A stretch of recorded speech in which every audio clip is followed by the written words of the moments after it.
Assalamualaikum warahmatullahi wabarakatuh. Kami dari kelompok 10 akan mempresentasikan tentang proses pengelolaan sumber daya manusia di bidang kesehatan. Nama anggota kelompok yaitu Nadia Audita, Nurfi Andani, saya sendiri Rizka Putri Awalia sebagai moderator, Safirna Zurianti, Sukma Dewi, dan Sunya Eka Puspita. Hal-hal yang kami sampaikan yaitu definisi total quality control, tujuan total quality control, quality control circle, aspek total quality control. Selanjutnya untuk materi, waktu dan tempat saya persilahkan.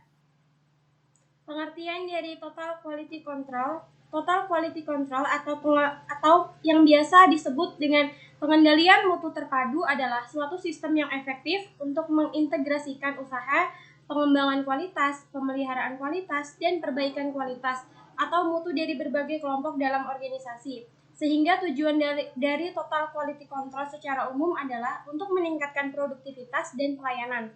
Total quality control merupakan rancangan untuk pengendalian atau mengkontrol dalam suatu kelompok atau organisasi, karena dalam sebuah kelompok atau organisasi perlu sebuah pengendalian mutu terpadu agar mutu tersebut tetap terjaga. Dasar total quality control yaitu mentalitas, kecakapan, dan manajemen partisipatif dengan sikap mental yang mengutamakan kualitas kerja. Mentalitas adalah kesediaan bekerja bersungguh-sungguh, jujur, bertanggung jawab dalam melaksanakan pekerjaannya.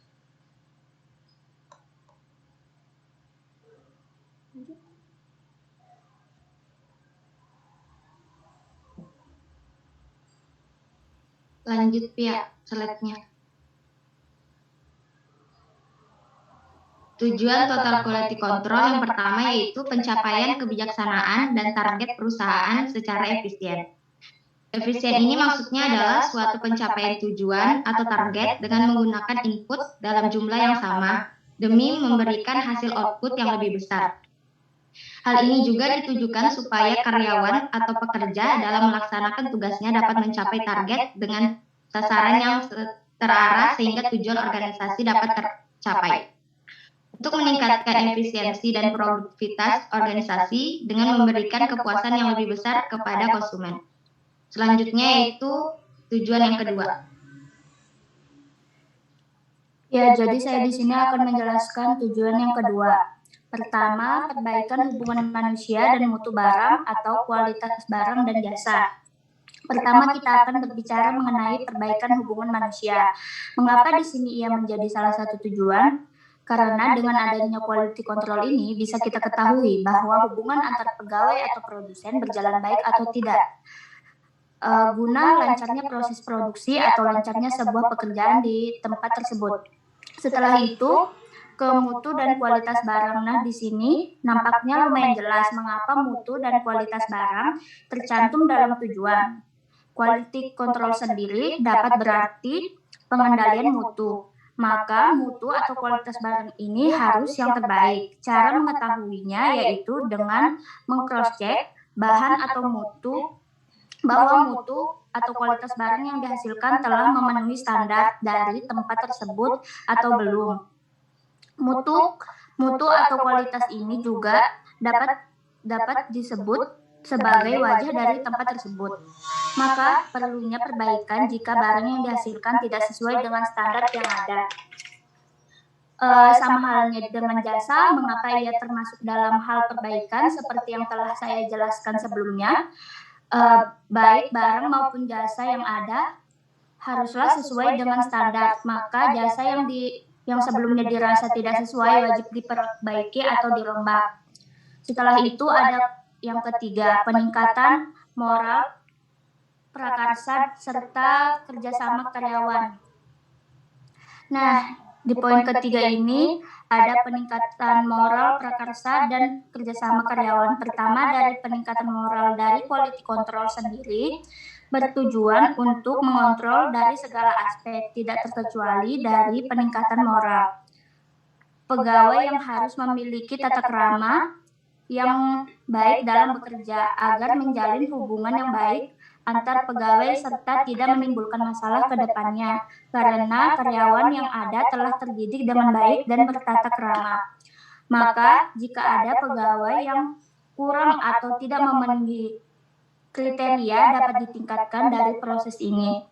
Setelah itu ada prakarsa atau sering kita sebut dengan upaya. Nah, quality control ini juga melibatkan prakarsa atau upaya karena guna memenuhi target yang telah ditentukan.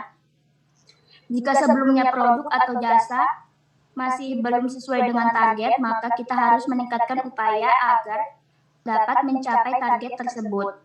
Lalu ada kerjasama pegawai yang meningkat. Pada proses quality control ini, kerjasama atau antar pegawai cukup diperhatikan guna menghasilkan produk atau jasa yang berkualitas. Maka dari itu, kerjasama harus terjalin secara maksimal. Ini bersangkutan pula dengan prakarsa yang telah dijelaskan sebelumnya. Kita harus berupaya meningkatkan kerjasama yang ada agar terciptanya produk atau jasa yang baik dengan kualitas yang baik pula. Nah, untuk poin yang selanjutnya akan dijelaskan oleh teman saya. Yang keempat, ada pengembangan kemampuan tenaga kerja. Yang dimaksud pengembangan kemampuan tenaga kerja yaitu usaha untuk meningkatkan kualitas tenaga kerja seperti meningkatkan pengetahuan serta keterampilan dalam memberikan pelayanan kesehatan melalui pendidikan dan pelatihan. Selanjutnya, yang kelima, ada peningkatan produktivitas dan profitabilitas usaha. Yang dimaksud peningkatan produktivitas dan profitabilitas usaha yaitu meningkatkan pelayanan yang lebih baik dengan upaya melakukan perbaikan kualitas pelayanannya dari segi tenaga kesehatan, fasilitas medis, non-medis, serta pelayanan administrasinya. Selanjutnya akan dijelaskan oleh teman saya.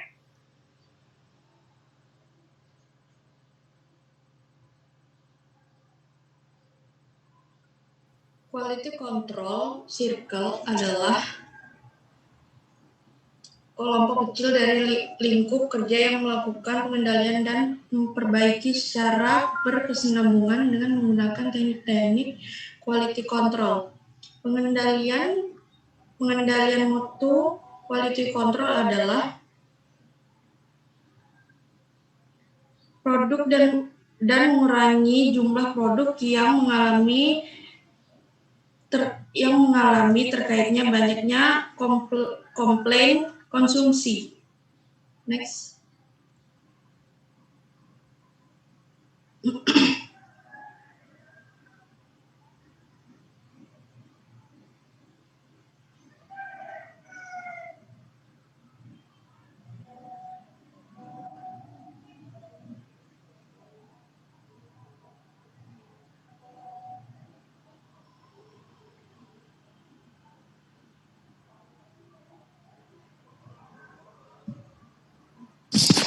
Aspek quality control yang pertama, kontrol manajemen pekerjaan dapat berupa pengolahan dalam kualitas produk yang dihasilkan, serta kriteria integritas dan kinerja identifikasi catatan. Yang kedua ada kompetensi seperti dalam bidang pengetahuan, serta keterampilan, pengalaman, dan kualifikasi untuk produk yang dihasilkan.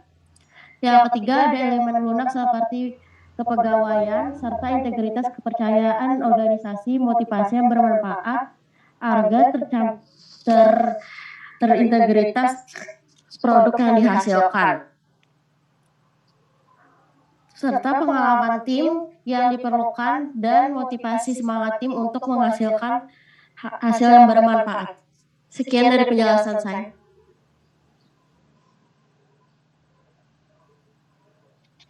Baiklah, demikian pembahasan dari kami. Kurang lebihnya kami mohon maaf. Kami akhiri. Wassalamualaikum warahmatullahi wabarakatuh.